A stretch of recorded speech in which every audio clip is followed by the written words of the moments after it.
Shalom Bapak Ibu kekasih Tuhan. Dari Bukit Sion Makale kami menyapa Bapak Ibu semua.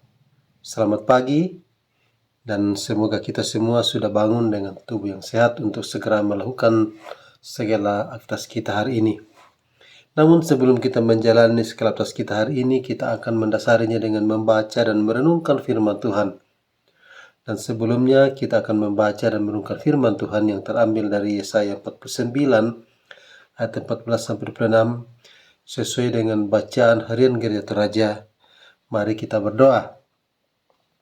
Bapa kami yang bertata dalam kerajaan surga, Allah yang kami sembah, Allah yang kami kenal di dalam Tuhan kami Kristus, puji syukur kami panjatkan kepadamu untuk segala berkat pemeliharaan Tuhan sepanjang malam tadi. Kami boleh bersama dengan baik dan bahkan pagi ini Tuhan telah membangunkan kami kembali dengan tubuh yang sehat. Dan sebelum kami melanjutkan aktivitas kami hari ini, kami mau membaca dan merenungkan firman-Mu. Mohon tuntunan Allah Roh Kudus menolong kami memahami firman Tuhan ini dan bahkan memampukan kami untuk melakukannya dalam sisa hidup kami. Bapa di surga, berfirmanlah karena kami umat-Mu telah siap. Dalam nama Tuhan Yesus Kristus kami berdoa kepada Bapa di surga. Amin. Jemaat dikasih Tuhan, mari kita membuka Alkitab kita dari Yesaya 49 ayat 14-26. Yesaya 49 ayat 14-26. Firman Tuhan. Sion berkata, Tuhan telah meninggalkan aku, dan Tuhan telah melupakan aku. Dapatkah seorang perempuan melupakan bayinya, sehingga ia tidak menyayangi anaknya dari kandungannya? Sekalipun dia melupakannya, aku tidak akan melupakan engkau. Lihat, aku telah melukiskan engkau di telapak tanganku, tembok-tembokmu tetap di ruang mataku. Orang-orang yang membangun engkau datang bersegera, tetapi orang-orang yang merombak dan merusak engkau meninggalkan engkau. Angkatlah mukamu dan lihatlah ke sekeliling. Mereka semua berhimpun datang kepadamu. Demi aku yang hidup, demikianlah firman Tuhan. Sungguh, mereka semua akan kau pakai sebagai perhiasan dan mereka akan kau lilitkan seperti yang dilakukan pengantin perempuan.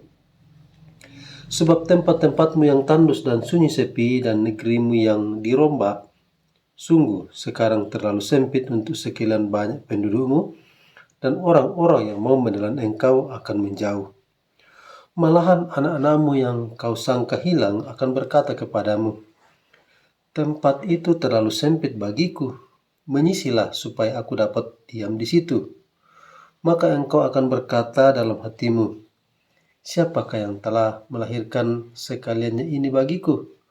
Bukankah aku bulus dan mandul, diangkat ke dalam pembuangan dan disingkirkan? Tetapi anak-anak ini, siapakah yang membesarkan mereka? Sesungguhnya aku tertinggal seorang diri, tetapi mereka ini, dari manakah datangnya? Beginilah firman Tuhan Allah. Lihat, aku akan mengangkat tanganku sebagai tanda untuk bangsa-bangsa dan memasang panji-panjiku untuk suku-suku bangsa. Maka mereka akan menggendong anak-anakmu laki-laki dan anak-anakmu perempuan akan didukung di atas bahunya. Maka raja-raja akan menjadi pengasuhmu dan permaisuri-permaisuri akan menjadi inangmu. Mereka akan sujud kepadamu dengan mukanya sampai ke tanah dan akan menjilat debu kakimu. Maka engkau akan mengetahui bahwa akulah Tuhan, dan bahwa orang-orang yang menanti-nantikan aku tidak akan mendapat malu. Dapatkah direbut kembali jarahan dari pahlawan, atau dapatkah lolos tawanan orang gagah? Sungguh begini firman Tuhan, tawanan pahlawan pun dapat direbut kembali, dan jarahan orang gagah dapat lolos. Sebab aku sendiri akan melawan orang yang melawan engkau, dan aku sendiri akan menyelamatkan anak-anakmu. Aku akan memaksa orang-orang yang menindas engkau memakan dagingnya sendiri, dan mereka akan mabuk minum darahnya sendiri, seperti orang mabuk minum anggur baru, supaya seluruh umat manusia mengetahui bahwa aku, Tuhan, adalah penyelamatmu. dan penebusmu yang Maha Kuat, Allah Yakub. Amin. Bapak Ibu kasih Tuhan, renungan kita hari ini saya beri judul, Tuhan tidak pernah lupakan umatnya. Bapak Ibu kasih Tuhan, ada peribahasa, kasih ibu sepanjang jalan, kasih anak sepanjang penggala. Yang artinya kasih ibu kepada anak tiada putusnya sampai mati, tetapi kasih anak kepada ibunya kadang-kadang amat sedikit, dan bahkan ada yang sampai hilang. Bapak Ibu Saudara, dalam bacaan kita hari ini, ungkapan seperti ini dipakai Allah untuk menunjukkan kasih-Nya kepada bangsa Israel, di mana bangsa Israel beranggapan bahwa Allah telah melupakan mereka, sebab mereka merasa tidak dipedulikan Tuhan saat Raja Nebukadnezar menyerbu Yerusalem dan malah ditawan ke negeri Babel. Namun Allah menjawab dengan pertanyaan retoris di ayat 15. Bagaimana mungkin seorang ibu tidak peduli kepada anak kandungnya? Di sini Tuhan menegaskan bahwa Tuhan mengingat umatnya. Tuhan tidak akan pernah meninggalkan umatnya. Israel tetap menjadi umat yang dikasihinya. Bahkan Allah bukan sekadar mengakui bangsa Israel adalah miliknya, tetapi Allah membuktikannya dengan pertama, Tuhan akan membangun Sion kembali ayat 17. Dikatakan, orang-orang yang akan membangun engkau akan datang segera. Jadi orang-orang yang dipakai Allah untuk membangun akan datang segera berkumpul bersama untuk merestorasi Sion. Dan sebagai akibatnya, banyak orang akan datang memadati daerah Israel.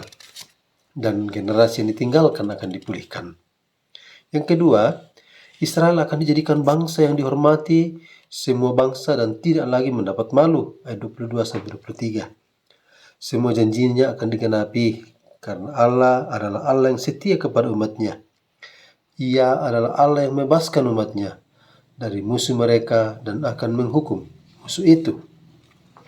Bapak Ibu Saudara kasih Tuhan, saat penderitaan dan tekanan hidup menimpa kita, kadang kita pun merasa telah dilupakan Tuhan, bahkan merasa sudah ditinggalkan Tuhan.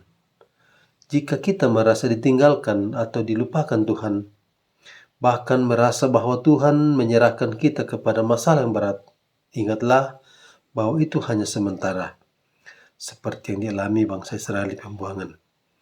Tuhan memakai yang sementara itu untuk semakin mempersiapkan kita menjadi umat yang setia.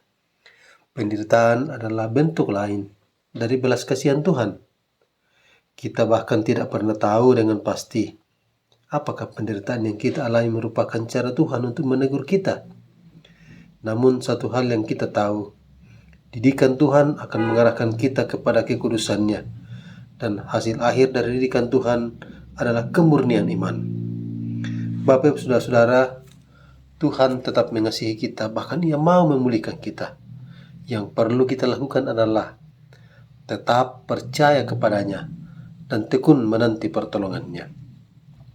Meskipun solusi belum dapat kita lihat, Tuhan tidak akan pernah melupakan umatnya. Ingat, Tuhan mengingat setiap anaknya satu persatu. Setiap kita memiliki tempat yang khusus di hatinya. Amin. Mari kita berdoa.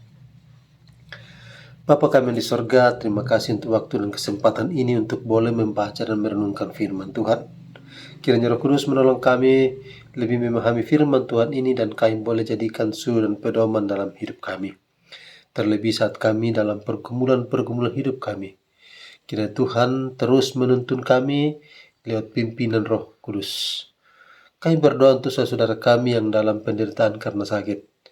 Kiranya Tuhan datang menjamah mereka satu persatu dan Tuhan memulihkan kesehatan mereka.